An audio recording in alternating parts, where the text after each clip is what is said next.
What's up, beautiful people? It's your girl Sheena, and I'm about to head over to the Mercedes-Benz Stadium for the Cricket Celebration Bowl today. I'm really excited. This is my first time in the Celebration Bowl. Last night I did the Band of the Year, the ESPN Red Lobster Band of the Year. So I am parking in the tailgate area, so I get to see all the tailgates, and I'm wearing Savage Fenty. It's my uniform. You already know what time it is. And then my Queens of the Yard shirt that we had made. You can get these at loyalroyalties.com. So I'm going to wear this. And my tennis shoes are in the closet. I'm wearing my gold Air Max 97s because it's going to be a lot of walking. I'm tailgating, remember? So, there we go. Boom, this is the fit. Nothing special, nothing fancy. It's football. We're gonna focus on the football. So I will see you guys in a little bit. Be sure to watch over on Queens of the Yard podcast on X. It's Queens OT Yard Pod.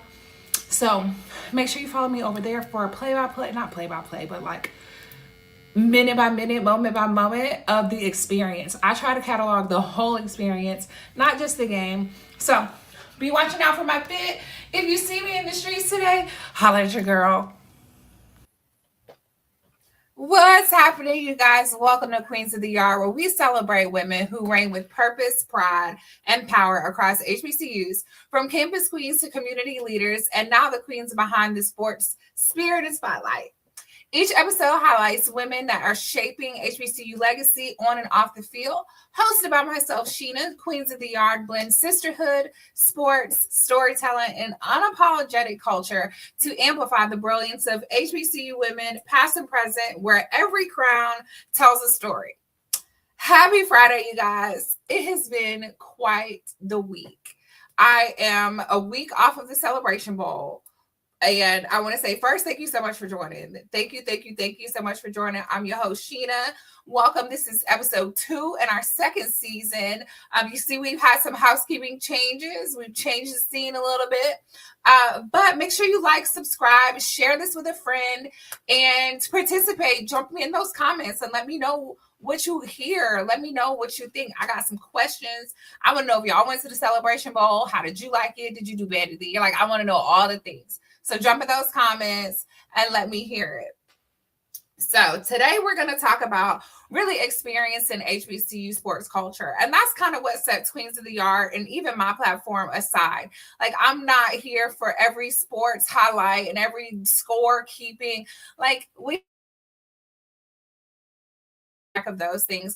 I really want to give it to you. Like, what does it mean? Like, what's happening off of the field or off of the court? What is the food like in the thanks so much, Richard. What's the food like? You know what I mean? What's our experience? Are the drinks any good in the stadium? I had a really fun time at Mercedes-Benz Stadium, and I'm gonna just definitely jump into that when we talk about Celebration Bowl weekend.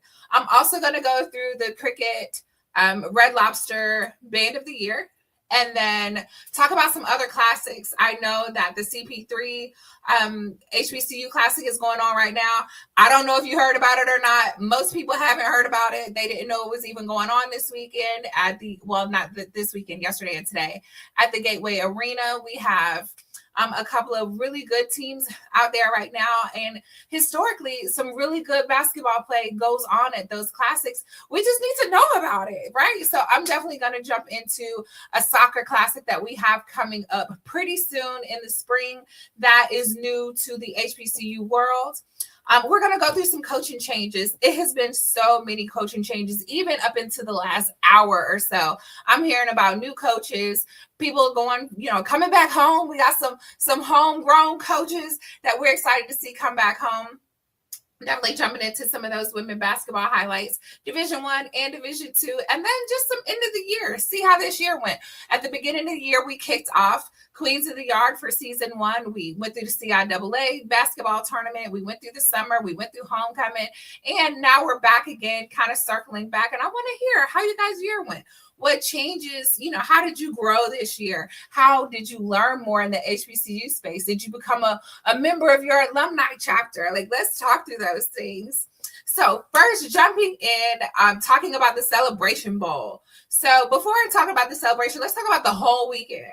So I got to Atlanta Friday, stopped by the HBCU Gameday studio. It was so surreal to go by the studio and like be in the space where Toli and Steve and Simone and all of them are, and I've watched them on TV for years, and it felt really cool to be in the studio and to meet the producer and to just like, I felt like part of the team. Like it like I said, it was kind of surreal being there. Like, this is something I'm really doing. This is really, really cool.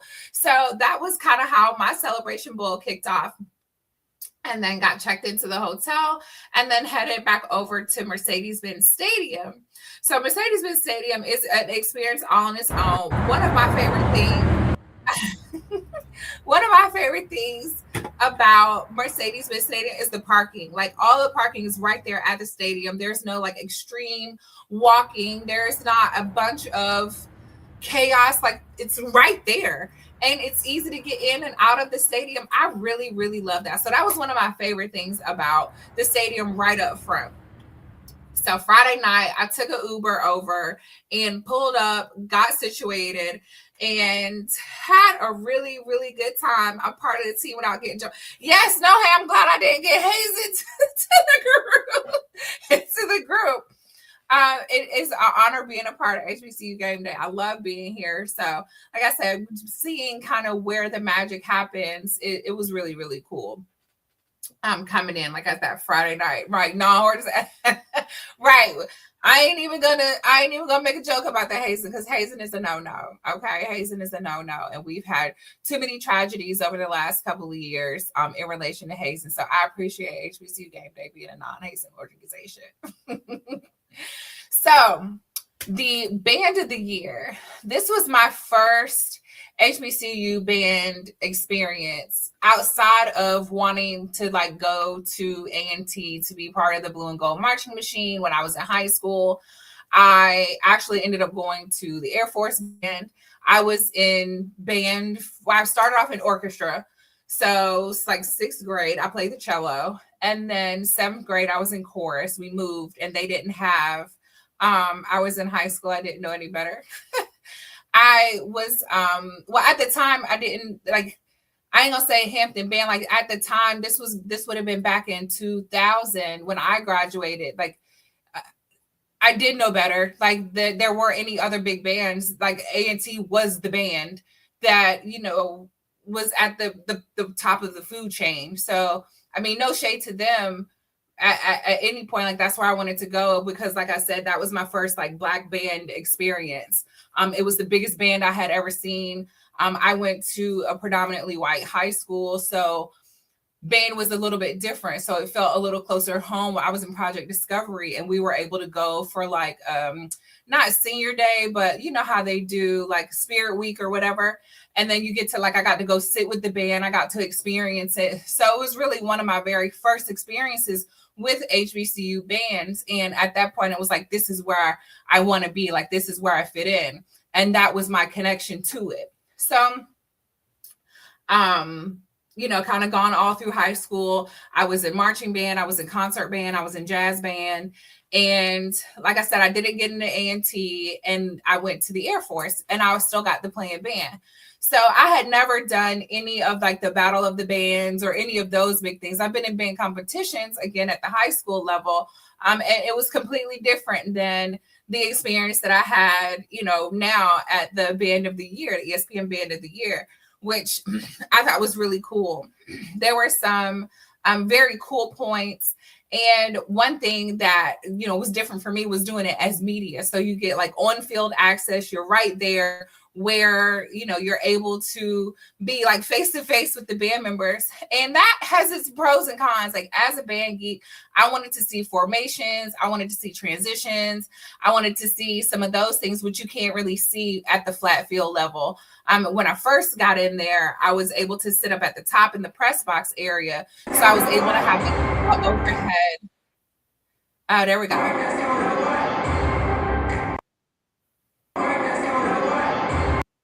And they feed you really good. Shout out to Chick-fil-A. So I was able to have that overhead experience looking down and seeing the transitions. I got to see that vantage point for Miles College, which I thought their field show was amazing. And so did everyone else because they won. So I was really excited that like their show translated to their score. And then by the time we got down to the D1 schools, I was already on the field, which gave, like I said, for a different experience. And then beating media, you're down there with all the cameras, you're down there with all the other media people. So I can't say it's not as enjoyable. It's just a completely different experience than I'm accustomed to. So I'm normally looking at it from like a player perspective versus a media perspective. But it was really, really cool. I got to see some of my girls. I got to see Ty, Ali Floyd. I got to see my girl Keisha with Black College Experience. Hey, girl! I was so excited to like meet her face to face because we, back and forth online quite a bit. So it was really cool to get to see her, and that she got a chance to see her alma mater, FAMU, participate in the Band of the Year. I keep wanting to say Battle of the Bands, but it's not Battle of the Bands. It's Band of the Year. The Booty. That's what I keep calling it. Booty Band of the Year. So it was really cool. Like I said, being down there with media. Red Lobster Band of the Year. Yes, Red Lobster. Not HBCU bands are kind of like, I don't know. Ohio State it's just different. I can't say that one is better than the other. They're just two different cultures. I have a lot of respect for band as an institution in itself, and they are different. They are different. Like I said, you have some of your premium, non-HBCU bands that are there, and I won't necessarily say that they're, like fried chicken with no seed. I can't necessarily agree to say that because they do have different qualities. Ohio State is known for their transitions. They're known for some of the more premium field shows. So definitely Booty was rocking everywhere. And then even the sound is different when you're down on the field. You can't hear any of the microphones, like any of the talking, any of the narration that's going on. You can't hear any of that. So that made it hard, especially when you're used to that, like in a stadium, like in the HBCU space. That is also something that's different, is the narration. You don't see a lot of that in some of the non-HBCU band field performances where there's a lot of narrating. There's this song coming up. These are like, welcome this folks to the field.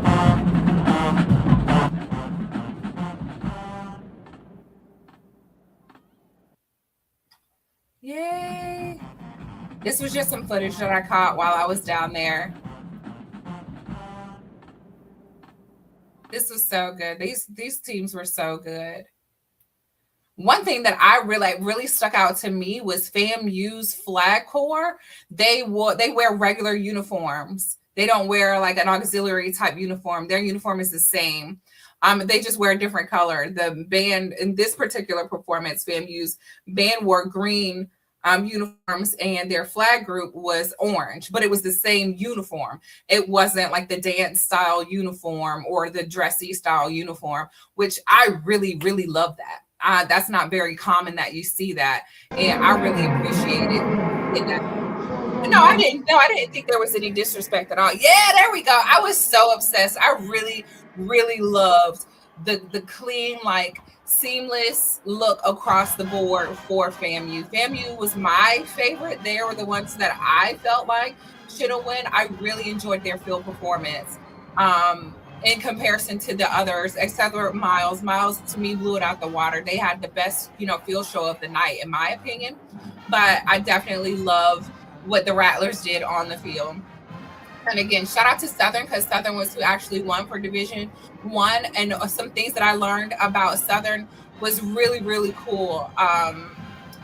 The chest plates that they wore was like a vintage feel, like they had previously worn like a blue color lapel in the front, where this one was white, which is more like reflection of some of the prior years. I believe they hadn't worn that white color in their uniform since like the 50s or the 60s. So I thought that was really, really cool when it came to Southern. And I love the Human Jukebox as a pet band. When it comes to basketball season, they are so loud in those basketball arenas. I got a chance to see them at the SWAC basketball tournament earlier this year at the Gateway Arena, and I really, really enjoyed them. But for this particular experience, again, there is no shade to them at all. I just felt I enjoyed the FAMU field show more than I enjoyed the Southern one. But again, Southern one, it wasn't, no one asked me. So, so I just thought it was really, really cool to be able to experience that. Petey's fussing about something. Petey must have liked Southern too. Petey said a human jukebox all the way. So yes, Band of the Year was a very awesome experience. I can't wait to go back. I'm tempted to go to the Battle of the Bands of the South. I think that's going to be in Charlotte in January. So I'm definitely excited to hear or to experience that. Lately, I couldn't tell you which one song, who played what. I just couldn't lock in that well. I wasn't able to hear. I felt like there was just too much in my eyes for my ears to work the right way. So I missed all of the actual songs that they played for the sake of watching the field show at the ground level. So that was my experience were any of you guys there? Did anyone that's in the chat, drop me something in the chat if you were there or if you have been previously, and what's your experience? Who do you think won the Band of the Year? Because I already told you who I thought we're gonna do. All right, so from Band of the Year, let's see what Josh had to say. We got footage from Josh? Do we have any of that, dear producer? And Josh, he's a videographer for HBCU Gameday. I had a chance to meet him over football season because he covers some of the stuff at WSSU. So it was really fun to have a chance to interview him and just kind of experience it at a media level. Like I said, I had been in band previously throughout the years of, band, chorus, orchestra. So I'm not, any stranger to music. I've even done, okay. So no footage from Josh, sorry. But no, I've even recently do sound for my church. So sound and music is something that I've always been a part of. And it was really nice to have this experience at the HBCU level. I kind of gonna say tease, but a lot of HBCU stuff is kind of new for me because I waited later in life to go to school. I went to the Air Force right after high school and then circled back after, workforce, career, corporate America, and then decided to go to an HBCU to finish my degree. So it was fun. That was my experience. With the FAMU, yeah, they were good. I really enjoyed the Marching 100. They really... They were really enjoyable to listen to. All right, so now moving on to the Celebration Bowl game day experience. Now, this was something I had just the spectator standpoint for. I did not have media credentials. I didn't cover it from a media perspective. I was just a fangirl having a good time in the stadium. So I, of course, still got some content, still had, a few things that I was going to do just because, Sheena's gonna Sheena. But I had the opportunity to step away and really talk about the experience. I had really good seats. And then because, everybody is there. So I had the opportunity to hang out in the AMG lounge, which is at the bottom, like at the field level, which is fun, but I like to watch the game. So if you're there, like it has a time and a place. Like I couldn't imagine being down there the whole time because I want to watch the game. But it puts you right at field level. Like I was behind the Prairie View bench. So it's really hard to see the field from that standpoint. But they have food in there. They have all kinds of, yummy stuff in there. Again, this is a viewpoint from walking into the stadium. This walk was, very quick. You don't have that like, oh my gosh, it's going to take forever to get there. You don't have that feeling. And that was something I thought was really cool about Mercedes-Benz Stadium. I parked in the tailgate lot, which is right at the bottom of the stairs. So I literally parked here and walked up the stairs and was right here at the front doors. So it made for great parking experience. And the parking was pretty cheap. It was like $27 to park, which I thought was pretty cheap. I know when I've gone to like the Chiefs games up at Arrowhead or at Cowboy Stadium, that parking is like $50, $60. So I was really happy that the parking was affordable. And I didn't have to spend an arm and a leg on the parking. Now, I don't know how much it is for regular game days, but it was pretty cool. To, like I said, really affordable. And then once you get into the concourse, there are so many different food options. And I felt like the food was really affordable too. Like I got a big bowl of nachos for like $12, and then a drink, like a alcoholic drink from the Sveka bar, and it was like $10. So it was like cheaper than going to the club. I thought they were really, really reasonable for stadium prices. And then I sat down. I intentionally picked a row all to myself, so that way I had, space to myself to just like enjoy it. And then I went to the bathroom. I came back from the bathroom and somebody was sitting right in the seat next to me, and he wouldn't move. Like he would not move. He sat and he taught my head off until I couldn't take it anymore. I just got up and left. So if you're watching, mister, you ran me out of my seat. And I didn't appreciate that. And then you started touching my clothes, and I really didn't appreciate that. Next time, sit somewhere else. Okay?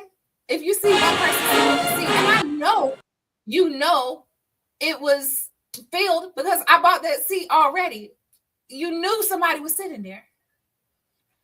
We had us a good time though. South Carolina, there was a lot of talk about the attendance, but I'm not gonna say it was packed, but it was so many people there. It is definitely one of the best football experience, like HBCU football experiences I've ever been a part of. I didn't really know what to think coming into the Celebration Bowl, especially seeing I didn't really follow a lot of MEAC or SWAC football this year. I primarily followed, well, I did a little bit of MEAC, but not like the Southern MEAC. I'll say that. But I really had a good time just experiencing it. And then there was a lot of Jackson State fans there. And y'all know I love me some Jackson State. I love me some Jackson State. So I was happy to be in the midst and then have the opportunity to hang with Jackson State and a lot of their alumni. They took me under their wing. So after I left Mr. Annoying in the seat, and then I went and hung out in the AMG lounge for a little bit, and then I went up to a suite and had, the best time ever for the rest of the game up in the suite with the Jackson State folks. I had a good time. And I told myself that it was going to be something I do every year. Like I'm never going to miss the Celebration Bowl. That's going to be like homecoming. Like that has got to be one of the things that I do every year. Just the experience in itself was so much fun. And then I can't say I used to be a party girl. And I kind of stopped, in my head, it's like, I've matured. I'm not supposed to be blah, blah, blah. Honey, after that game, I hit them streets. Party more this weekend than I think I have in the last 10 years. We went to Reverb right after the game. Which is part of Hard Rock, right behind the stadium, and again with Jackson State because they weren't letting me go. And I had a blast. Sorry, I thought I heard something. I had a blast. And then after that, HBCU Gameday, we did a meet and greet over at Cuckoo Room. And I'm telling you, they had me out all late. It was so late at night. And then what else? Oh, outside, inside, round the side, upside down. I was everywhere. I had me a good time now. Even for like CIAA, everybody talks about CIAA. And even if you run the show back a little bit, and I'm like, it's more to life than partying. Baby, no, it ain't. I see why y'all party the way I do. Because I had a good time. And then I met so many amazing people. Like, maybe, did I meet my husband at the Celebration Bowl? Am I going to meet my husband at the Celebration Bowl? Was my husband at the Celebration Bowl? I don't know. I had that good of a time. I had so much fun between the game itself, between the bar, like Reverb was really cool. They had like a rooftop situation, and then getting to hang with my HBCU Gameday friends and family at the Cuckoo Room. Like I had such a good time. But I will say I got a few hours of sleep, and I was up Sunday morning, and I was like, don't do it, girl. Don't do it. You're going to trap yourself into a brunch and be stuck here all day. So I hit the road at like 7 o'clock that morning. And I was home by the time NFL kicked off. I just couldn't fall into the trap because I knew if I got up and did something, I was going to be down there all day. And I didn't. I was ready to get home to my boys. But like I said, Celebration Bowl is something that I am not missing ever. Y'all always gonna see me at the Celebration Bowl. And I don't know if I'm gonna do media, because I'm gonna tell you, I had a good time floating around and carrying on. Like, you want me to work? I don't know. I'm gonna do whatever HBCU need me to do. I mean, Gameday need me to do. But I had me a good time. Did you guys go? Was anybody at the Celebration Bowl? If you are, drop me in the comments. Where did you sit at? Whose team did you support? And what did you think? There was a couple of moments in the Celebration Bowl or during the game that I thought was very interesting. Like when the kicker, when it hit the goalpost, that everybody keeps talking about, oh, they lost the game. And like, there were little moments that lost the game, I think, for Prairie View along the way. And then the touchdown that they called back. There were just like a few moments, I thought, but I know they had asked Gameday had asked the question the other day, did South Carolina State win or did Prairie View lose? And I believe South Carolina State won. I thought it was a really good competition. And I think they made all the right decisions. They made all the right adjustments. They did what they needed to do to win that game. So shout out to you, South Carolina State Bulldogs, for being the 2025 Celebration Bowl. Yeah. It was a rough game. And then we went to 4 overtimes. Like, it was the longest game I think I've ever been a part of. It was just like overtime after overtime after overtime after overtime. So it was a lot. It was a lot, but it was fun. Y'all make sure y'all pull up next year. I don't care who in the Celebration Bowl next year. I'll be there. I will be there. Please believe I'll be there. Whew. I got hyped. I was hyped off the Celebration Bowl. So thinking about other cool things. All right, we got some more. Yes, fan footage. And it was cold in there. I think it was colder in the arena than it was outside. I thought it was very interesting how cold it was. They could have opened the sky top. And I think that Mercedes-Benz is bigger than it needs to be. Like, there's a lot of headroom in there. I think it could be smaller. Like, I don't know. It just felt so open. So thinking about different classics, I know I mentioned the CP3. We're talking about the Celebration Bowl, which is a matchup between the SWAC and the MEAC. One cool thing that I am honored to be a part of as the communications director is the HBCU FC Classic that is coming in April.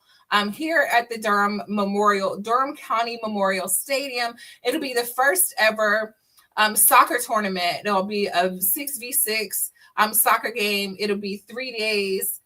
Definitely. Now, going back to the Celebration Bowl, he absolutely did make a difference. Coach Barry was on point. I felt like the entire game, he had an answer for every single thing that they did. And when they came back, because they were down halftime, when they came back out halftime, they did not play. They came right back out with the energy that they needed to bring themselves back up through the game. Because I want to say they were down like 21, if not, I'm not mistaken, 14 or 21 by halftime. And so for them to come back out and really climb that, work themselves through the field to do what they needed to do, I completely agree. He made all the difference. That's why I still go back to saying that South Carolina State won that game, because they did. They made every adjustment they needed to make to get back to where they needed to be. So let's see. Let's finish these pictures out. Congratulations, Coach Barry. Yes. Okay. Listen, welcome, Jackson State. Jackson State has a special place in my heart. I love Jackson State almost as much as I love WSSU. So I'm here for all the Jackson State love. Yes. Bring it in. I mean, it is what it is. It is what it is. It ain't no shade. Home is always home. I'm always be with home. But me, I had to travel sometime. You know what I mean? And like I said, I had a good time at the SWAC basketball tournament this year. There are a couple of times in my life where Jackson State has like really been like, oh, when I went to, speaking of classics, I went to the CP3 Classic a few years ago out in Vegas. And it was packed with Jackson State fans. And I was like, oh, these folks rowdy. These are my kind of people. And we had a good time with them then. And it's like every time I have the chance to experience the Jackson State alumni, it is always a pleasure. So y'all got a fan in me. Y'all got a fan in me. So let's talk CP3 HBCU Classic. It is going on right now in Atlanta. This year it was in Atlanta. Yesterday and today, it was 2 days. They had an opportunity to do, excuse me, who played? Let me pull it up because I can't ever remember who played who. I know Grambling beat Norfolk State last night. And that was a good game. If you can catch, the Division I games are on ESPNU, and the Division II games are on ESPN Plus. So make sure you tap into those. The Division II games have already gone on for the day. Today we had at 10, Morehouse and Lincoln played, and then we had Clark Atlanta and Fayetteville State play at 12:30. I will bring up who won those games in a second. And then today, after we finish at 5 o'clock, Hampton is playing Grambling. I think that's going to be a good game. And then at 7:30, Jackson State is going to play Norfolk State. So I'm excited to see. Hopefully, Jackson State did not win last night, so hopefully they come back and win tonight. They beat Norfolk State. But Grambling, they put a hurting on Norfolk State last night. So I think they're going to win tonight again. Coach P over there is doing some really cool things with Grambling, and I'm excited to see those games tonight. Like I said, that happens tonight, 5 o'clock and 7:30. Make sure you jump over to ESPNU, or if you're in the Atlanta area, go. Like, that has been my biggest thing. Let me come back over here so I can see myself. My biggest thing with this particular classic is it has zero marketing. I have been following this classic for 4 years. This is the 5th year that it has been in existence, and I've not heard anything about it. There are there's no social media campaign leading up to it. And I even did a little digging. And the first time I had heard, even with the date, was I had happened to be watching the BET HBCU Honors maybe 2 weekends ago. It came on, and there was one commercial in there referencing this CP3 Classic. So I pulled up the Instagram. And at the time, there had not been any Instagram post about it since December of 2024. And then September, there was a post. November, there was a post. And then in the last 2 days, there have been 15 posts. Talk about a little too late. And then when we watched them, I had some friends that were there, and it was like, girl, it's empty here. It's nobody in here. And then did you guys know about the Classic? Did you guys know that this was happening? And this was in Gateway Arena. So, like I said, I was at Gateway Arena a couple of months ago at the SPAC basketball tournament. So it's it's not like an unknown place. Like, this is one of the better arenas in Atlanta. And I thought it had so much opportunity for activations. I didn't see any. I saw one Toyota. I saw sponsor activations, but I didn't see any vendors, like local vendors. I didn't see any other activations outside of Toyota. And the only reason I knew that one was going on was because DJ J Scale is the DJ for Gateway Arena, and she partnered with Toyota to do the activation for the Classic. So unless you're like in the weeds of this thing, you didn't know about it. And I think that is so unfair sure, they make money, like the teams, the schools get money for coming to play at these things, but how can you imagine how it feels to just play to an empty arena year after year for this thing?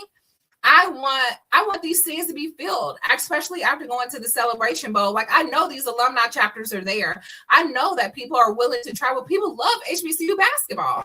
And you got some of the better teams. Like, you got freaking Grambling is there. What you mean? Norfolk State is there. Like, Fayetteville State is, one of the better teams in the CIAA. Like, if not the best team right now at the CIAA. So like you got some real hardcore teams participating in these things. And I think it's just unfair to make them play to an empty arena. And then like the lady who did the Star Spangled Banner, girl, I know you get your reps in. And then Butta B performed. You got these people performing to empty arenas because there is no marketing done. And I know that there are people who reached out and was like, hey, you know, this thing needs a campaign behind it. This thing needs some feet behind it. And to know that it never has any feet behind it, it's really pissing me off because I want this thing to be amazing. Like it should be. These teams deserve full arenas worth of people. The alumni deserve to be able to go to these things.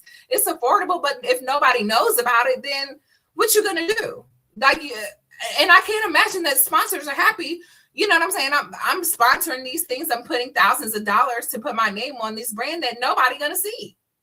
Like we're literally talking 100 people in the stands at the most, in that Gateway Arena, which holds like 3,000 people.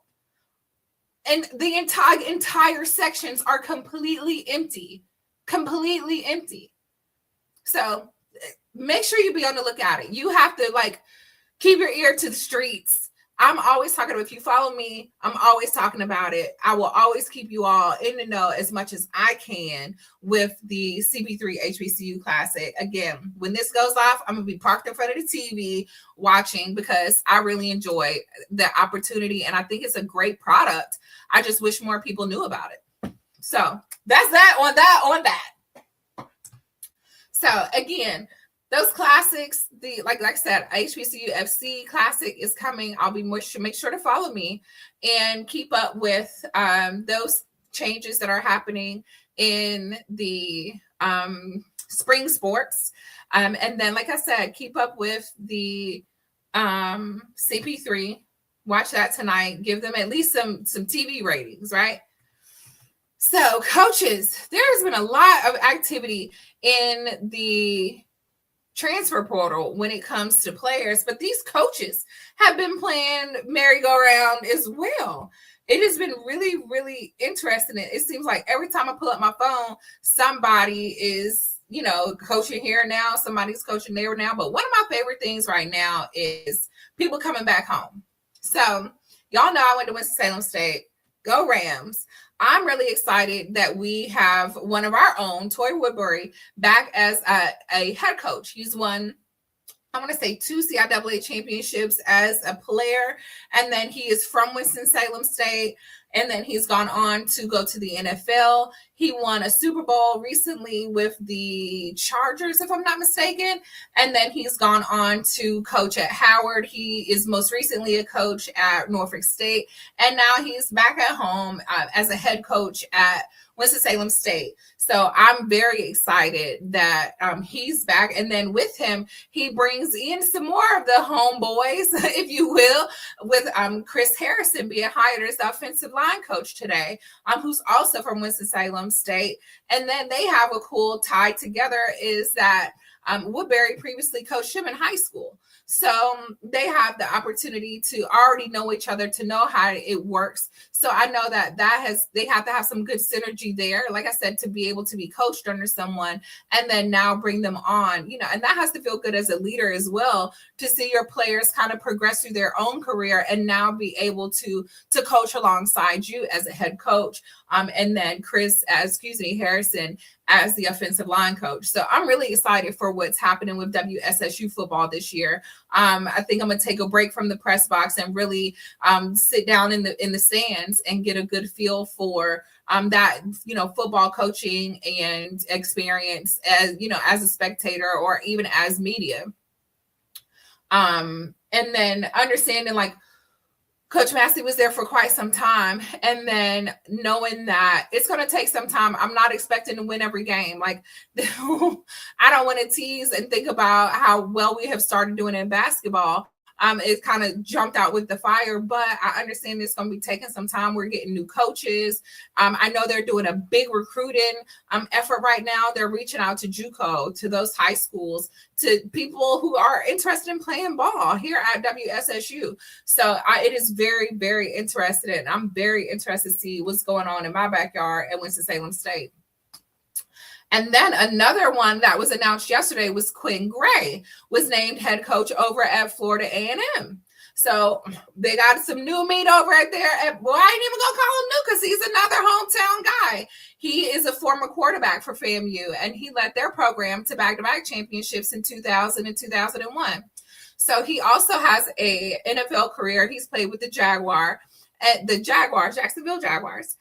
So he's a Florida boy. I was born in Florida. It's always some cool kind of tie, right? And then gone on to coach at Albany State and was really successful at Albany State. And then we know that Coach James, I can't think, Cozy, I think that's the name. He just recently left Florida A&M and now bringing in Coach Gray, 5 years, $1.4 million contract, which is pretty nice for HBCU contract. But it's just, like I said, another example of bringing home alumni, folks who have already aware of the programs, people that the alumni can get behind. I think that's really important when it comes to picking these head coaches, right? Like celebrity head coaches are a thing right now, but like right below that, I think you have, people who are already familiar with the program, someone that already has that, connection to the institution by being a former player or former coach for that school. So I'm really excited to see what both of them do. Go Rattlers, go Rams, and all the other teams. Go Jackson State. I had to sneak that in there. I couldn't help myself. All right, who we got here? Sean Diddy Combs. Marshall Falk? No. Marshall Falk's over at Southern. Oh, I forgot about that coaching change. My bad. There's quite a bit here. We got Marshall Falk, my bad, hired as the head coach. And they're not fucking around down there, okay? They're not fucking around. He's a former running back coach under Coach Prime at Colorado. Coach Prime was also at Jackson State. I'm not going to say it no more. Take a shot every time I say Jackson State. And he's also building his, I think they have one of the Miles boys. They're there. And then using that NFL relationship, we do, all three of them that we've talked about so far have all, had NFL experience as a player. And as a coach. So I think that is, very awesome to be able to bring that, because they could be going to D1 schools. They could be going, elsewhere, or FCS schools. But here they are coming back home to their alma maters. And I think that's really, really awesome. And then over at Howard, we had Coach Larry Scott leave for Auburn. And then the new tight end coach. And it creates a major opening for like our Ivy League, one of the more prestigious HBCUs. So I'm just, kind of waiting to see what's happening there. And then some other things that are happening around. We got Coach Teddy Keaton. He left Clark Atlanta. I want to say that was either yesterday or today as well. Bowie State has an opening. Albany State. We just talked about FAMU's coach. We talked about Quinn Gray, who leaves that opening at Albany State. We have Morehouse. Morehouse is on their fourth coach in 5 years. Hopefully they get some action down there. Savannah State, I think, is a very interesting opening. I know Josh Sims had been talking about that in detail the other night. And I'm excited to see and maybe excited is a bad word, interested to see what they do down there at Savannah State. And then we have Langston, the NAIA. Is an opening. And then I'm just really thinking about, again, how important it is for the alumni to get behind it, because your alumni is who is funding your booster clubs, your, scholarships, that, making sure you have coaches that support that and that the alumni can get behind. I think is really, really important. So what excited you the most, or who are you more surprised? James Cozy. Okay, thank you. It was Cozy. Okay. Sorry, I got down in my notes. I missed some of the comments, you guys. Yes, go Prairie View. Thanks so much, Chris. But so yeah, what coaching changes are you more excited? Who y'all think is gonna go to Savannah State? Like, tell me your guesses, like your predictions. I don't want to call them guesses. Tell me your predictions. Who's gonna go where in the chat? Make sure you like, subscribe, all the things. And then let's chat about basketball a little bit. Let's talk about some basketball. I'm kind of footballed out. Now the Celebration Bowl is over. It's like, whew, I take a break. I don't know if I could ever actually be like footballed out because I love football. Football is like my favorite sport. But it's nice to take a break. Something we have really exciting happening in Division One women's basketball is Howard defeating Cincinnati. These HBCU women, they getting it. We had Southern University defeating 2 Big 12 teams in 1 week. And then there's so much happening right now in HBCU women's sports in Division 2. I got to go back home. I got to talk about my girl, Coach Terry, over at WSSU. I think we're 9 straight. We won 9, like as of last night, we've won 9 straight wins after losing to North Carolina A&T at the very first, the first game of the season that I was actually able to go to. But that's a D1 school, so I ain't gonna trip too much. But we're undefeated against our D2 competition, and we've already beat our win total for last year. So it is very. We got Fayetteville State coming up, and their 2-time championships. We got Virginia State coming up. And those are some really competitive teams. I'm really excited for the things that are happening in WSSU ball right now. Our guys are doing good, but I think right now the story for me is Coach Terry and the things that she's doing. She's previously coached at Virginia Union, I believe it was, and they did really good at CIAA last year. And just like she previously played for WSSU, so she's another hometown girl.